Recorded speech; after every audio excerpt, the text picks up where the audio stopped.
Hi, it's Jack, and this is the podcast version of this episode. If you want to read the words as they're being analysed, then if you're on Spotify, you can become a subscriber of this channel or head over to the YouTube channel. And on both platforms, you can also sign up to get exclusive episodes and early access to the regular weekly episodes too.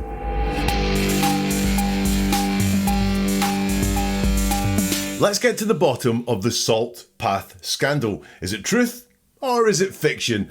You'll know by the end of this episode. And if you haven't heard of the Salt Path scandal, stand by because it is nothing like what I usually do here. We're leaving behind the world of crime for the English countryside. Welcome to Never a Truer Word, where we look at the words that people choose to use to see if they're telling the truth, the whole truth, and nothing but the truth. What I do here is different from anywhere else because I only look at the words that are said, or in this case written, and then use my process of statement investigation to see where the truth lies, where deception could be happening, and to see the motivations of someone as well. It's a process that I use with investigators, with the media, and with corporate clients as well to get to the truth of what is being said. So what is the case here? What have we got going on? Well, look, The Salt Path is a book and it's now a film, and it's written by Rainer Wynn, and it's about a time when her and her husband were made homeless, and then he was given a medical diagnosis that was terminal, and they went for a walk and their life got a hell of a lot better. It's resonated with a lot of people.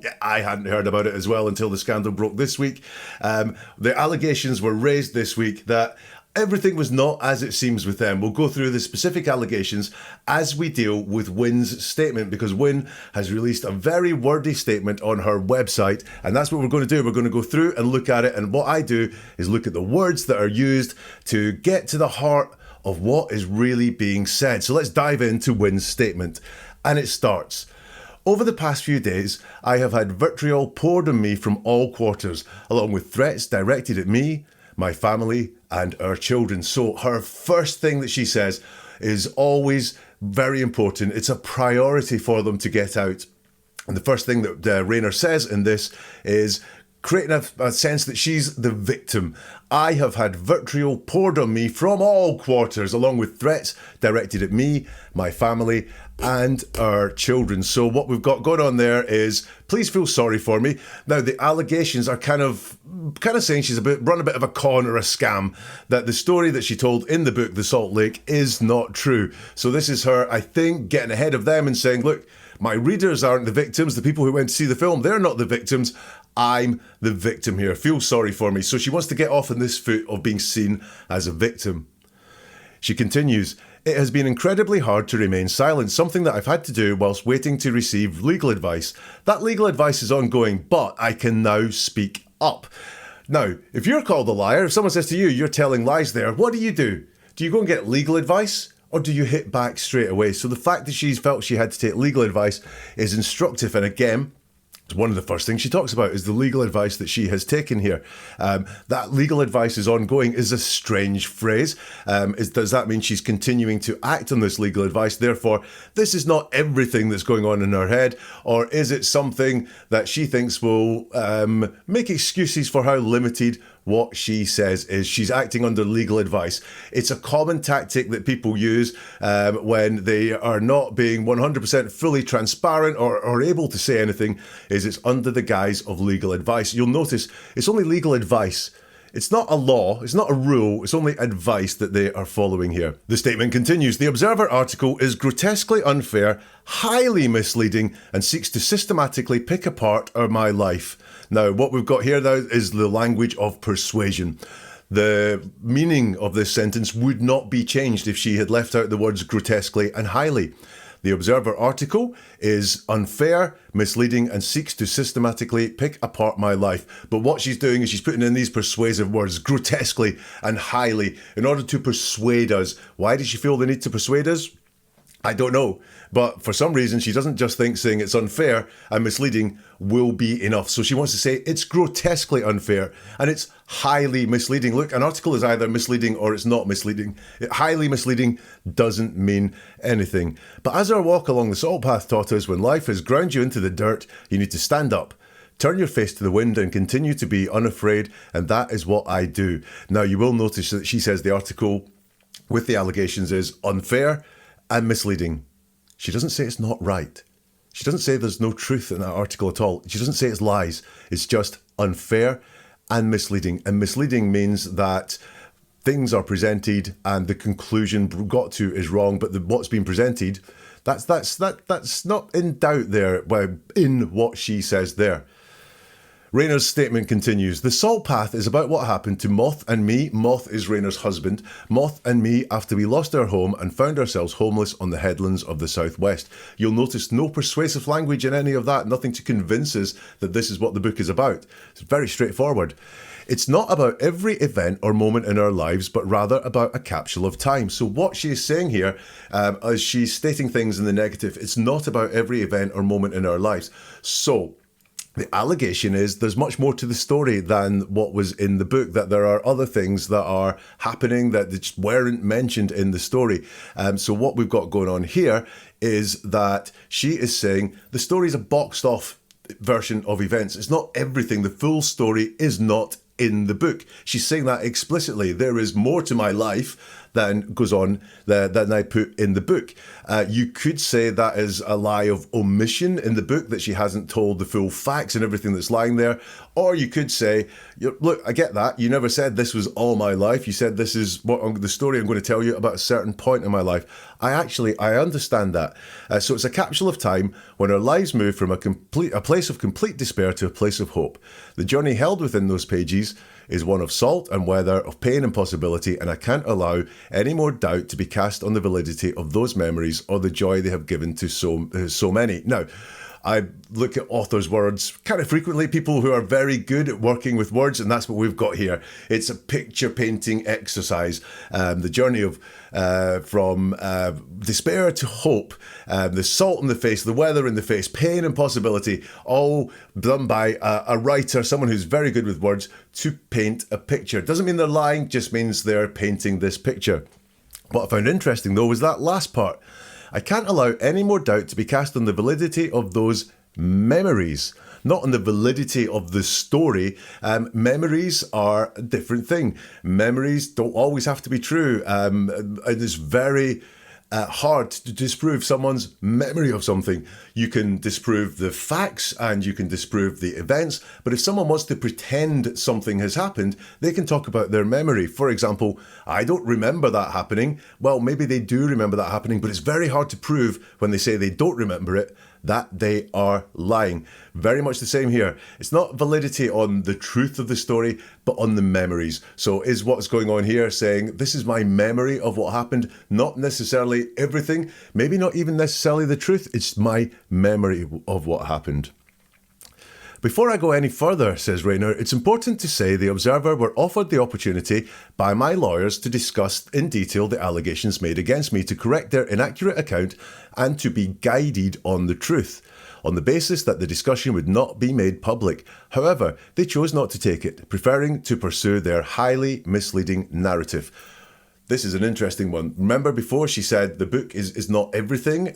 So there already is a concept there, when she said it's not about every moment in our event or moment in our lives. So there's a concept there that things are already being hidden. That's not necessarily nefariously hidden. It's just, here's the bit I'm presenting and the other stuff I'm not talking about. And here we have another allusion to the fact that she wants things to be hidden. She wanted to have this discussion with the Observer, but she did not want that discussion to be made public. So Raynor is letting us know in her words that she prefers and would rather some things were hidden. It's explicitly there in her words that she wanted to have this as long as the discussion would not be made public. Also, the concept of the Observer being guided on the truth. Not, let's be truthful, let's tell them what the truth is about these allegations, but guiding on the truth. That feels more like having to take someone along on a journey with you rather than presenting and stating the facts as they are. So here's the allegations, here's the truth. And that would not be guiding towards the truth. That would be showing the truth. Guiding suggests a little bit more persuasion, a little bit more persuasive work has to be done to get people to come across here to the truth. But it's not. It's distant. It's not just given the truth. Then again, look, discussion would not be made public. Raynor is saying here, I like hiding things. I want to hide things. And then again, we have this highly misleading narrative. So we've got that persuasive word, highly, again there, and misleading again. Not untrue, Not lies, not falsehoods, just misleading. And then Rayner goes on in the statement to deal with some of the specific allegations. So she starts with Moth's health. In the book, Salt Path, Moth is diagnosed with a terminal illness in the week between them being told they need to leave the house and having to leave the house. He's diagnosed with this terminal illness, but they went on this long walk along the Salt Path and Moth's condition, his health, improved. So what does Rayner have to say about Moth's health? Firstly, let me address Moth's health. With Mothy's permission and on the advice of a neurologist, I am releasing excerpts from 2 clinic letters showing he is being treated for CBD/S. We'll come to that in a minute. And has been for many years. Now, non-specific there, not since the time that in the book it was said he received the diagnosis. It's just has been for many years, not has been since 2015, 2013, whenever this walk was supposed to happen. This is deeply personal information that no one should ever be forced to share. The redacted sections are for the personal privacy of Moth and the doctors involved. So part of the allegation, by the way, is that neurologists in the article in The Observer said if Moth had this condition, CBD, at the time he was said to have had it in the book, then he should expect to be dead by now. Most people who have this condition go downhill, deteriorate rapidly, and their prognosis, the amount of time they'd be given to live, is incredibly short, in a period of, I think, about 6 years. And Moth is still with us more than 6 years on. And people said in this article, doctors said in this article, that doesn't sound right to us. The letters that are in here, in the statement, kind of inconclusive to me. And I get maybe people don't save every single letter. Maybe the formal diagnosis wasn't communicated in writing, but the letters don't appear very conclusive to me at all. Let's go back to the statement. Among the Observer's many accusations, the most heartbreaking is the suggestion that Moth has made up his illness. Moth has made up his illness. The suggestion in the Observer, according to Rayner. Well, it's not, because the allegation in the Observer is that the illness given to Moth in the book isn't true. He didn't have that illness. And that's not quite the way she says it, because number one, Moth has made up his illness. Well, actually, the allegation would be Rayner made it up for the purposes of the book. So that's not what the allegation is, and made up his illness. Now, the allegation is not suffering from the illness you say he is, not made up an illness. Like, made up an illness is coming up with a brand new disease or condition or something like that. So that is not what the allegation is. And it's interesting that you choose to word it entirely differently, taking yourself out of it, Rayner, and putting it on Moth. There could be several bits of truth behind what that is. Is it that Moth actually is the driving force behind this and this whole story and this whole adventure? Could be. Could be that she wants to create distance, so she doesn't want to come out because it's hard psychologically for her to say the allegation is I made up that Moth was suffering from this illness, and she wants to really turn this down. She carries on.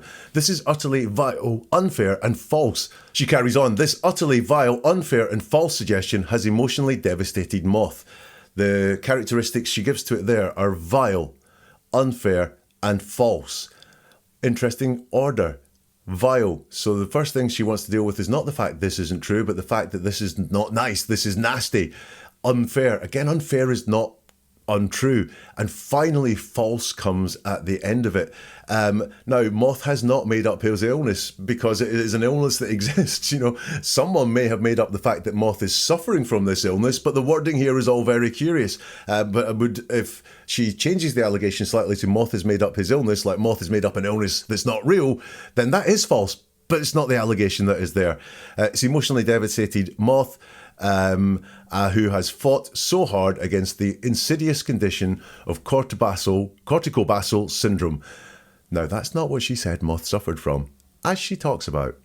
CBS is a rare condition about which we still know very little, but to classify how the condition is discussed, corticobasal degeneration, CBD, as I've described his condition in my previous books, is now more commonly referred to by neurologists as corticobasal syndrome, CBS.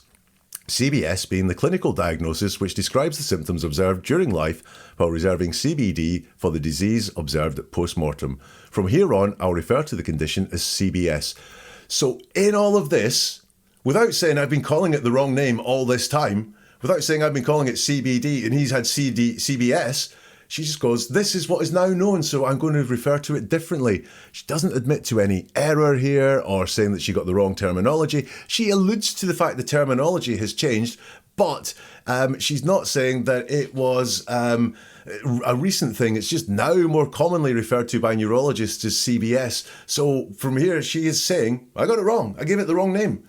The condition that I described in my books is not the one that he was suffering from. He was suffering from CBS. I have charted Moth's condition with such a level of honesty that this is the most unbearable of the allegations. I have charted Moth's condition with such a level of honesty. Now, she's telling us, she has a concept of levels of honesty. Honesty can be thought of as quite a binary thing. You're either honest or you're not.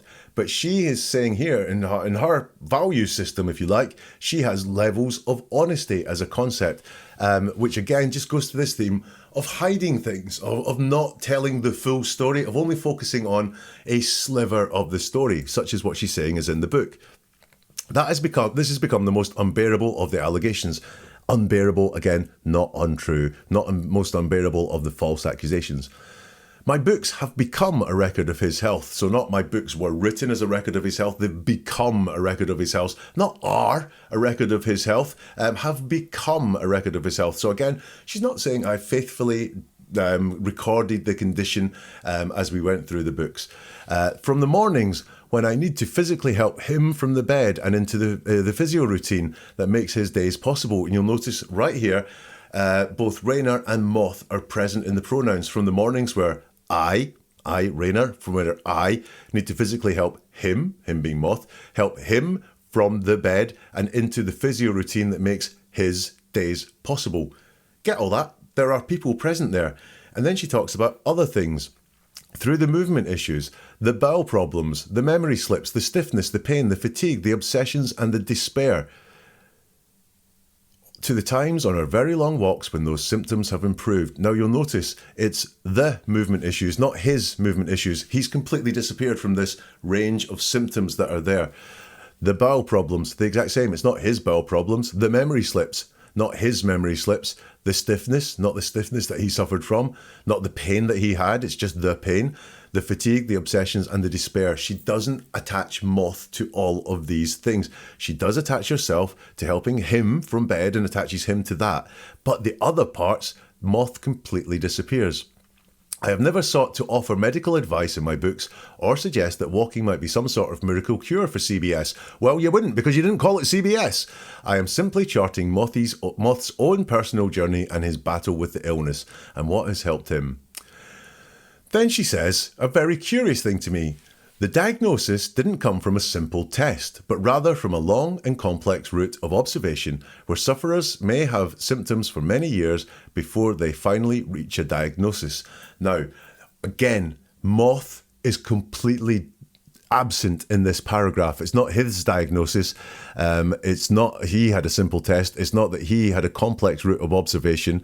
It's just sufferers. Listen to it again. Moth's not here.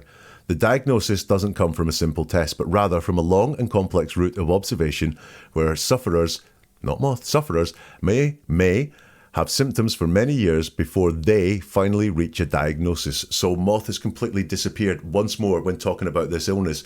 Now, when this scandal broke, the first thing I did before the statement had dropped, I went to look at some interviews with Raynor on some recent podcasts and videos just to see if there was anything in it, if I could see in the interviews if she was being deceptive or not. And I noticed something very strange at the time, which was that in recent interviews, when she described Moth's diagnosis and when he received the diagnosis, in two different interviews, she used almost the exact same words. So in the Happy Place podcast, so this is away from the statement at the moment, but in the Happy Place podcast, Raynor said, in that week, that's the week they were made homeless, in that week, my husband Moth had a hospital appointment that we thought was going to be routine, turned out to be anything but, and he was diagnosed with a neurodegenerative disease that had no treatment and no cure.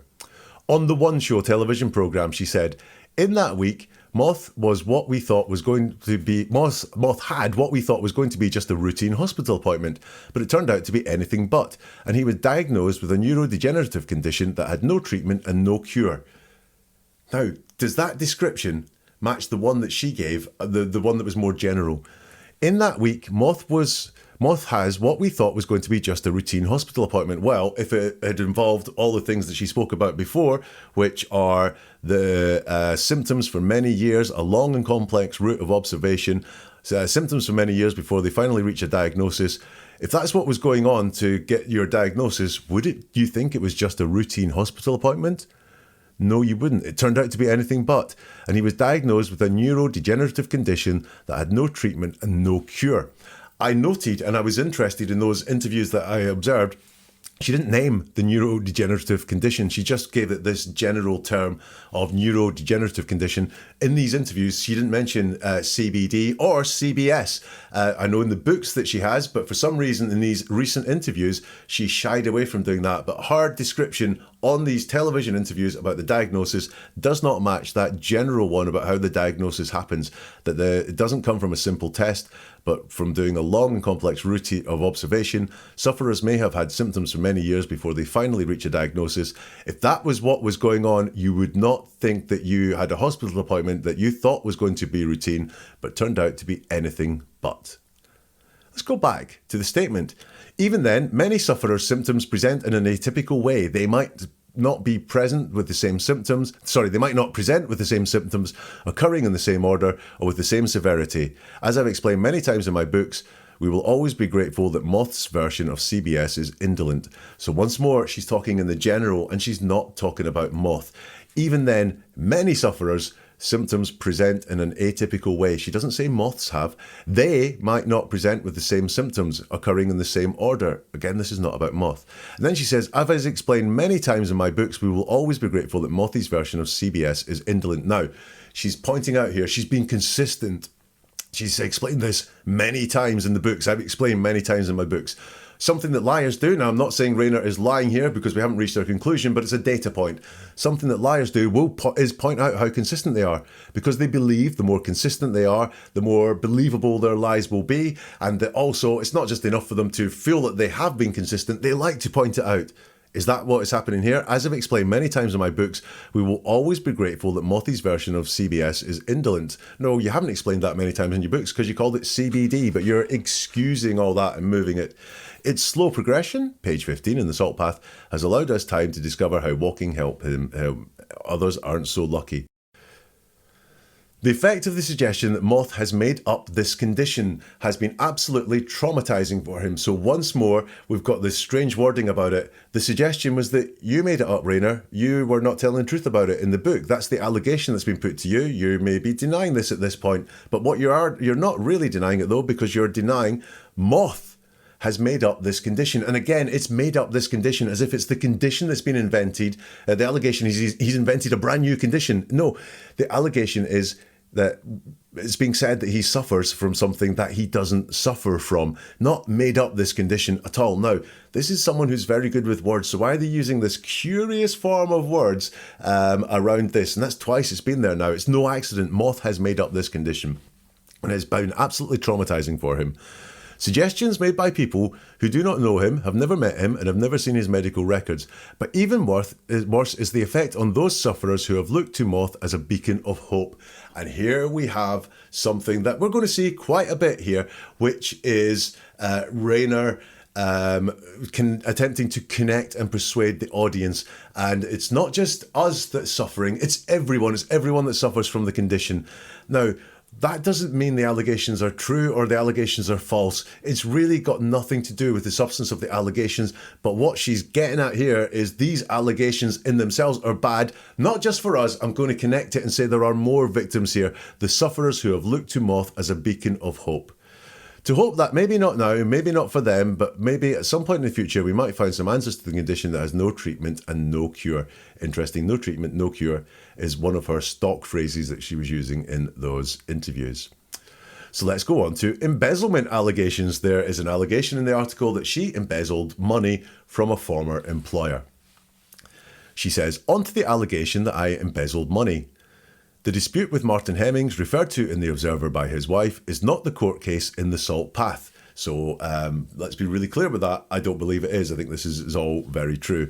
Nor did it result in us losing our home. Mr. Hemmings is not Cooper. Mrs. Hemmings is not in the book, nor is she a relative of someone who is.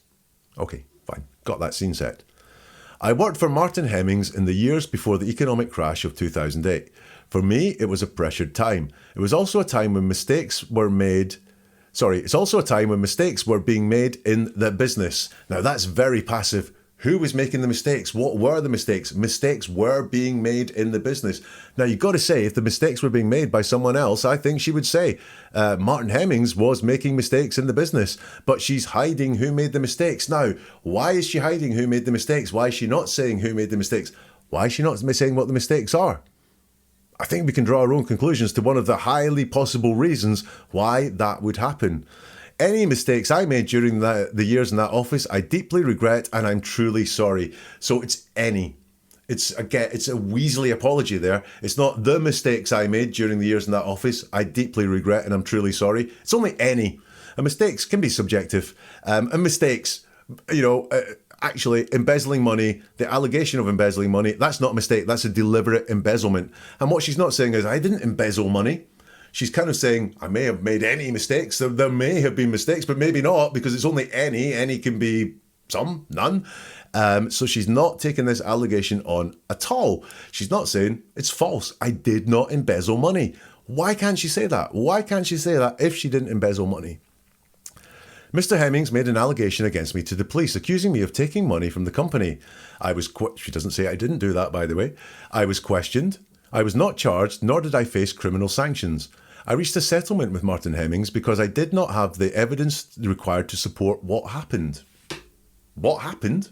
And maybe tell us about this evidence. Maybe just go into a little bit more detail. If you can tell us what evidence you thought you might have been able to get to put an end to these allegations of embezzlement, why not tell us? It's very vague.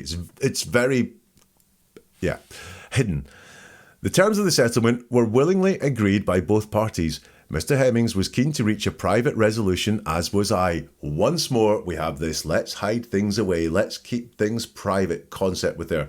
I'm not saying that's a bad thing. I'm saying this is a characteristic of Raynor, is that she only wants to let us in on a specific portion of her life, of her story, that she's happy to let us in on. And she's saying in her words, there are some things I would rather have hidden. That's why we have the private resolution that Mr. Hemmings was keen to reach, as was I.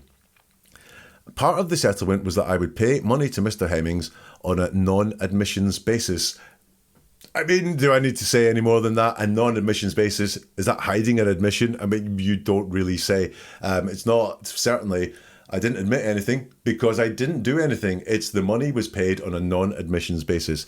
This is why we needed the money back from Cooper that we invested, and I come on to that next. And we will come on to that next. We will look at the second half of the statement where we look at the financial losses that they got, and something very interesting about why I've called her Raynor Wynn all the way through this, but Raynor Wynn is not her real name. Listen, do you ever feel you're not being told the full story? Do you ever feel people are keeping things hidden from you? Sound familiar? Yeah, it's very much like this statement. And you're right, it is happening all the time, and I'm here to give you the key to seeing deeper. This is about hearing the world with new ears. And I'm on a mission to share this with as many people as possible. So if you want to be in on the secret, subscribe to this channel or follow it, but just join in with the movement.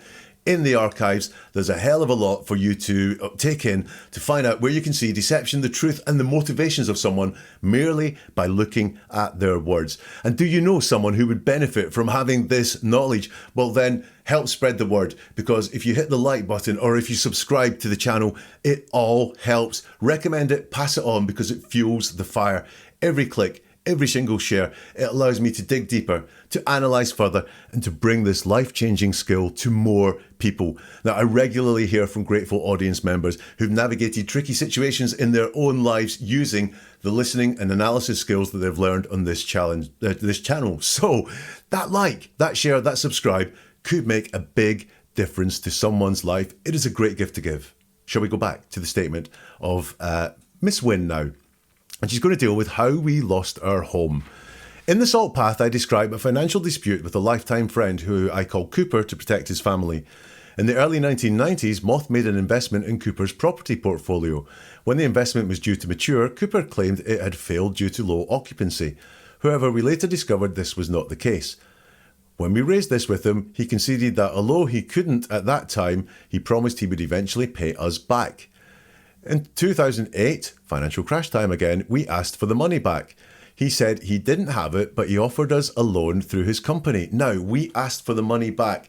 That's not how an investment works. An investment is when you put an amount of money into something, and investments could go up as well as down. It's a well-known phrase, but you don't typically go and ask for your money back in an investment.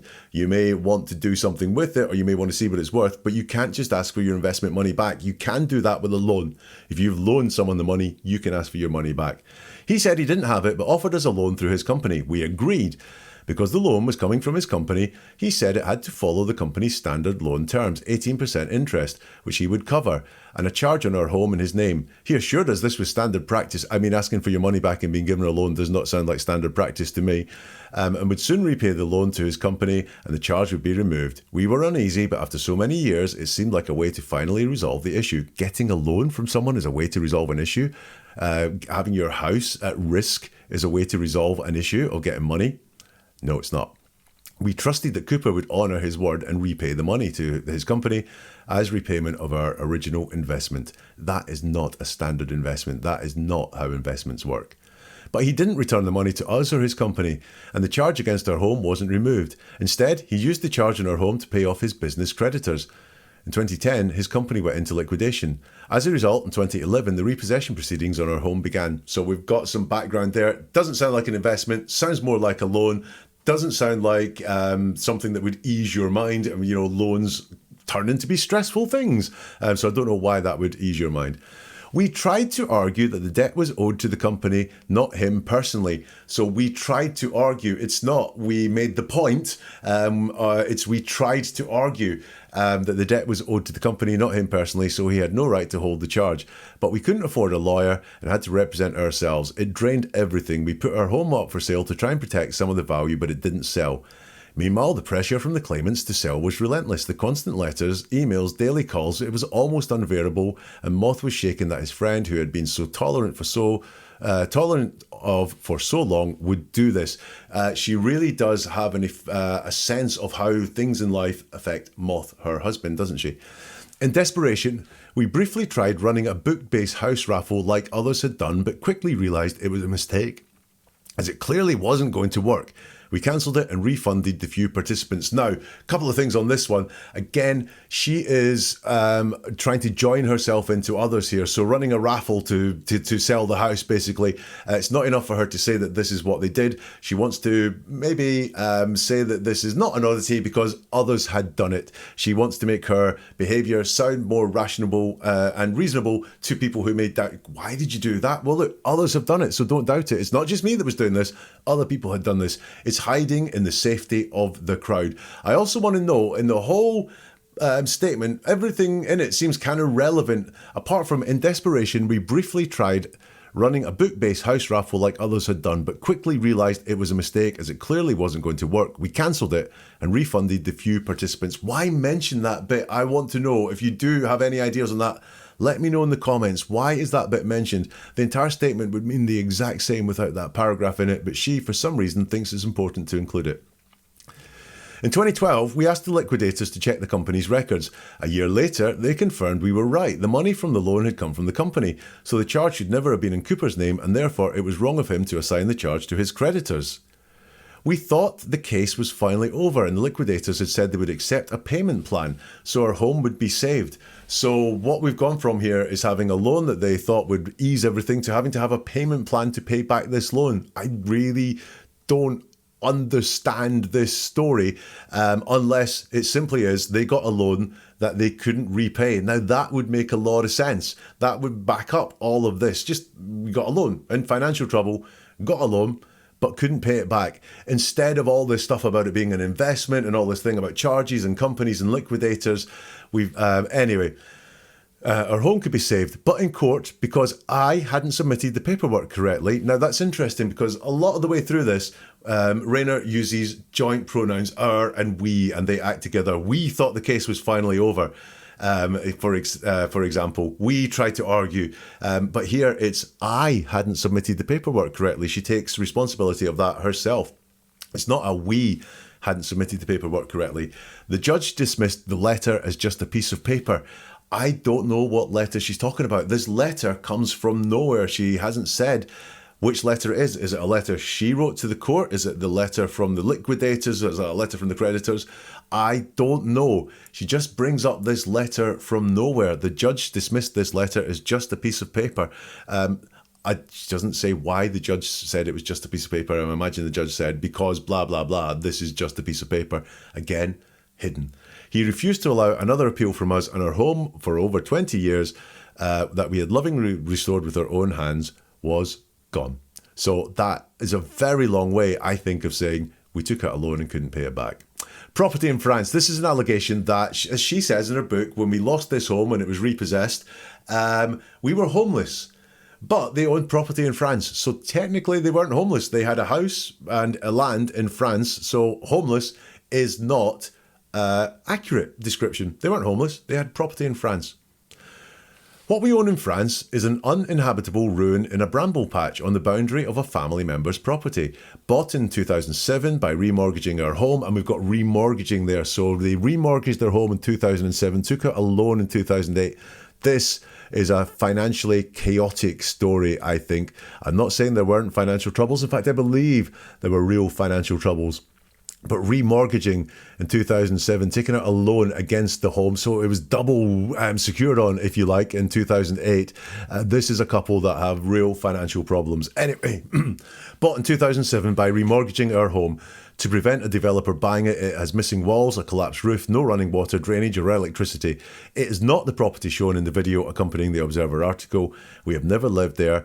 That would be impossible, and we haven't since 2007. Haven't been there since 2007. The insinuation that we were not homeless, the central premise of the book, is utterly unfounded. Nor do we owe any council tax in France. There are no debts outstanding there. So the allegation is, you said you were homeless and this is why you had to walk, but you had a house in France. And she's saying it wasn't livable in. Now, I don't know about you. When I think of homeless people, I think of people without a home. And actually, no matter how uninhabitable it is, someone who's got a home and land in France, I don't believe that falls under the definition of homeless as most people would know it. Owning land, owning a home, no matter that it's got a collapsed roof or so on, I don't believe is the definition of homeless. So unfounded, I don't think it is unfounded. That is not what I would call homeless, Rainer. That might be what you call homeless, but not me, and I think most people as well. Interesting that the end part here is in present tense. Nor do we owe any council tax in France. There are no debts outstanding there. Not there hasn't been a history of debt or anything like that. We did try and sell the land after the economic crash in 2013, but the local agent said it was virtually worthless and saw no point in marketing it. So we have the word virtually there, which means it's not worthless. It was virtually worthless. What does that mean? What does virtually mean? Does it mean you're not going to make a profit on it? Or is it really worth pennies? I'm interested in why it's worth pennies, because remember, you bought it to prevent a developer buying it. So is that developer no longer interested? Are other developers no longer interested? Who knows?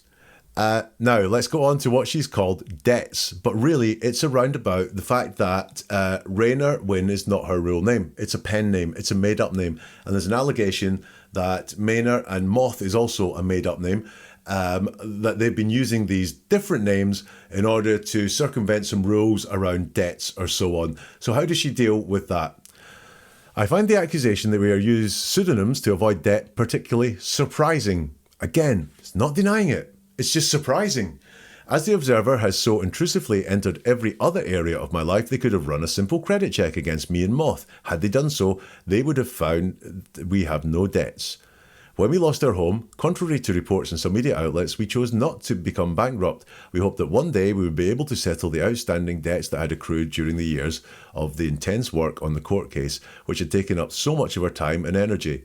Anyone who has struggled on a limited budget will know debts begin to accrue. So again, hiding in the crowd, the safety of the crowd. It's not just we found debts begin to accrue. It's anyone who has struggled on a limited budget will know that debts begin to accrue.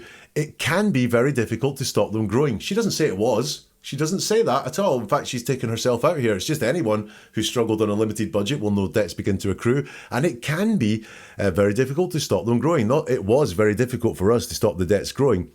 But instead of going bankrupt and having all our debts wiped off, as would have been so easy to do, we made arrangements with our creditors for minimal repayments. When, much later, I received an advance for the Salt Path, we used this to repay what we could. Not everything, and granted, I don't know how big the advance was and how big the debts were, but it's just repay what we could. It's not pay off all the debts, which is, she's saying we are debt free. Now, that's about now, and the Salt Path advance, I guess, was earlier. But just let's note that it wasn't we paid off everything, it's what we could. Over the subsequent years, I tracked down our remaining debts and now believe I have tracked down and repaid everyone. So she may not, she's opening her head to the fact that there may be debts still outstanding. I believe I've tracked down and repaid everyone. That's an honest statement. I'm not saying there's anything nefarious around this. I'm saying that, and as far as she's concerned, she's tracked down and paid everyone. But by saying I believe, she's open to the fact there could be other people that they owe money to. That's interesting because she does say doing a credit check would have found no debts. So is that the debts that come up in a credit check are formal debts that are recorded through credit card companies, through loans, through court cases and so on. But there are kind of informal debts as well, as we will come on to. I do not owe, as claimed in the Observer, hundreds of thousands of pounds to those who evicted us from our home. We have never been informed that the repossession did not satisfy the manor. We have never heard from the claimants since we left our home, and they have made no attempt to contact us, despite me keeping all communication channels open so that they could. Now, this part here is not about debts. This is about communication. I do not owe hundreds of thousands of pounds to those who evicted us from our home. Now, hundreds of thousands of pounds is a large amount of money. Is it tens of thousands of pounds? Is it thousands of pounds? She doesn't say. She doesn't say what is owed. She doesn't say, I owe nothing to these people. It's just, I do not owe hundreds of thousands of pounds to those who evicted us from our home. And then she talks about communication rather than debt, as if I do owe this money, I don't know about it because I've never heard about it. We have never been informed that the repossession did not satisfy the matter. So what we have here is not the fact that the repossession did not satisfy the matter. It's that I've never been informed of it. Distance. Just don't know about it. Not to say it didn't happen or it isn't happening. It's just, I don't know about it. We have never heard from the claimants. Now, for them to be claimants, we have never heard from the claimants since we left our home. They have made no attempt to contact us, despite me keeping all communication channels open so that they could. Well, why would they want to? Why would you keep all communication channels if the matter was finished and done? Close those communication channels and move on. Interesting here. This is all about whether they've been communicated to about a debt, about this matter, rather than whether the debt exists. And the level of debt, as you can see, is not specifically stated here, which I mean by level, I mean from zero through to £999,000. And to the man in the garage who says I owe him money, if I've missed the debt, please contact me. So from saying the credit checks will show we're debt free, we seem to have the admission here that some debts could be around, just she doesn't know about them. Much as we loved our home and never wanted to leave, contrary to the Observer's allegations, we have never used it as our legal address for the purpose of avoiding debt. I put a postal redirection in place for 3 years following the eviction. There was nothing more I could do to control the post. As anyone who has ever moved house knows, once again, hiding here and saying, I'm just like other people. I'm going to bring other people into it. There's nothing specific about me here. That's the safety of other people. As anyone who has ever moved house knows, despite our best efforts, some post will always sneak through the net. There is an admission, I think, that some post has sneaked through the net, has gone to the house, has not been redirected, because she says it will always happen. I think there, something has happened. Again, it's the difference, as she's explaining all this, between the truth of the matter, the facts of the matter, and whether she's aware of it, whether she has been informed of it or not. So the post will always sneak through the net and end up at your old property. As anyone who has ever lost their home knows, so once again, this is trying to create a bond with the audience or sections of the audience, but also saying my experience is not that unusual. Don't think I'm odd. Don't think my story is strange or unusual or there's anything funny about it, because this happens to a lot of people. As anyone who has ever lost their home knows, when you're evicted, changing the address on your driving licence is the least of your concerns, is a very convoluted way of saying, I didn't change the address on my driving licence. I forgot to. I wasn't concerned about it. Again, she doesn't deal with herself personally. It's when you are evicted, changing the address on your driving licence is the least of your concerns. She's not admitting to what has happened there. And then we go on to the our names part. So finally, what's in a name? Everything, it seems, from some of the hate that's come my way because of what the Observer article has said about me and Moth. Let me explain my names. Wynne is my maiden name, and like most women who are married, I've used both my maiden name Wynne and my married name Walker. So, most women, once more, I'm just normal. I'm doing what most women do. And I get it, it's true, but it's I need to persuade, I need to hide in the crowd, I need to say, look, this is all normal behaviour. Like most women who've been married, I use both my maiden name, Wynne, and my married name, Walker. In the early years after Moth and I met, I told him I disliked my name, Sally Ann. It made me think of ringlets and gingham dresses, and how I wished I'd been given the family name of Rayner. From then on, he called me Ray. It was the name many people who are close to me have known me by. Many, not all. And the name I love and have chosen as my pen name. Moth is just an abbreviation of his name, Timothy.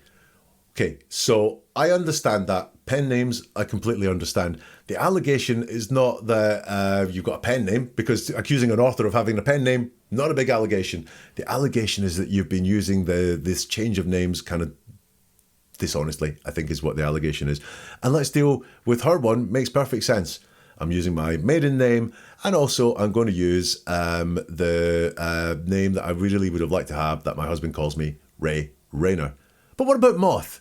Why does Moth have a pen name? Why does he use her maiden name? That is not said. The pair of them are doing things under different names. They're under two pairs of names. They're legal given names and these pen names. So Moth is using his wife's maiden name as her surname at times. Now, that's not normal. As you'll see, it's not like most married men. Moth uses my maiden name at times. That's not explained. It's not explained why Moth has a pen name. He's not an author. And why he uses her maiden name. We are accused of hiding behind pseudonyms. We have the concept of hiding again.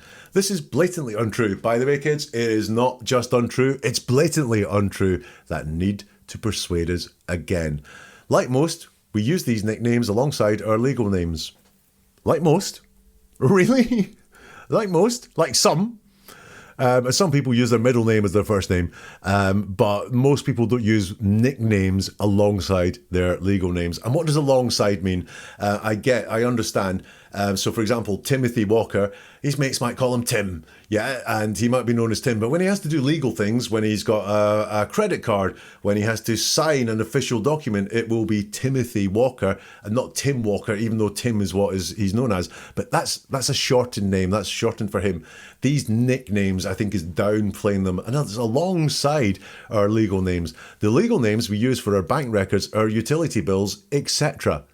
Now, you might think what that is saying, and I think the impression she wants to give there, is we use the legal names for all legal purposes, but she only mentions two and then goes, etc. I believe that there are some allegations that they have set up companies using the pen names, and they are directors of companies using the pen names. I don't know if that's true or not. It's an allegation there. But what she doesn't say is we use our legal names for all legal purposes at all. It's just this catch-all, etc. Our friends and neighbours use Sal and Tim interchangeably with Ray and Moth. There's nothing hiding in our names. Our friends and neighbours use Sal and Tim interchangeably with Ray and Moth. Sal and Tim come first. That is the first one she thinks of mentioning. So is that the one they use most? Is that the one they go by most often? And Ray and Moth are slightly secondary names that people don't actually call them by. It's the showbiz names, it's their pen names. Don't know, but we've got the two things going on there. There is nothing hiding in our names. Now, first of all, we have that concept of hiding again from Rayner, from Sal, or Rayner. There is nothing hiding in our names. And also, the fact she has to tell us what's not happening is interesting. That quite often when someone tells us what isn't happening, like when someone says, I don't care, and they really care. When someone tells us what's not happening, it can be happening. I'm not saying that's directly the case here, but it is a possibility. There is nothing hiding in our names. And the statement finishes, I would like to thank all the readers and viewers who have shared our journey and followed these events, either by reading the book or watching the film, and especially those who have written with their kind message of support in the last few days. You have no idea of how much that has meant to me and my family. So this is just, again, joining in with people. If you're reading this and you're cynical and you're suspicious and you're reading it and going, not sure I buy that, Do you feel like an outlier? Do you feel like the odd one? Because look, readers and viewers have been supporting her, have written with kind messages as well, and that's meant a lot to this woman. That's the note she finishes on, and it is, if you're cynical, there are people who believe me and have said these allegations or wanted to support me through these allegations. And that is the statement of Raynor Winn. So what do I think after having done all that? Well, look, it's complex.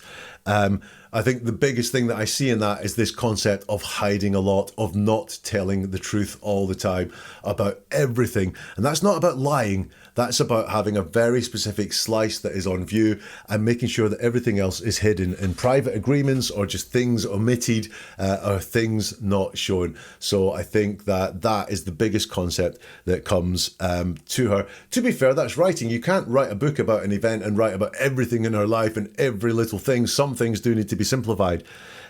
Look, she doesn't spend a lot of time denying the allegations. She spends a lot of time explaining the allegations instead, which is interesting, that she just doesn't go a pack of lies. What she feels is she has to tell these quite long stories sometimes in order to take on the allegations.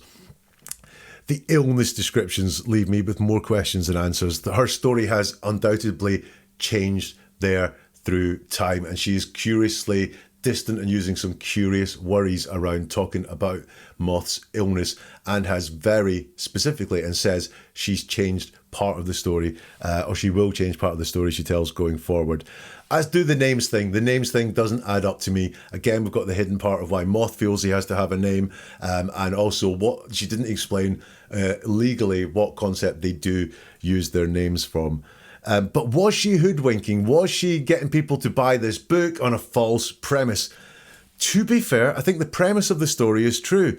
They were down on their luck, ran out of money, and then they went walking. It's just this backstory is slightly different from the very simple one that was portrayed in the book. But look, the premise of the book, if you like the book, if you bought into the story of hope there, I do think there is truth in that, that they were down on their luck and kind of lost their home and decided to go walking.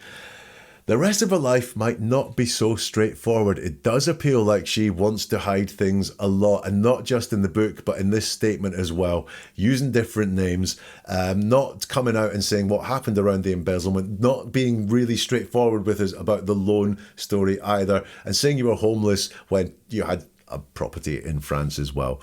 So there we go. That's the statement of Raynor. What do you think? Do let me know in the comments if you can, or let me know in the socials. You'll find the links to all the socials at neveratruerword.com, which is also where you can find more ways of seeing whether someone is telling the truth or lying in their statements, including one on the author Neil Gaiman. If you're interested in that one, he deals with the allegations, the very serious allegations that were made about him. I hope you enjoyed something a bit different. We'll be back with crime soon. Don't worry. We'll see you soon for something new from Never a Truer Word.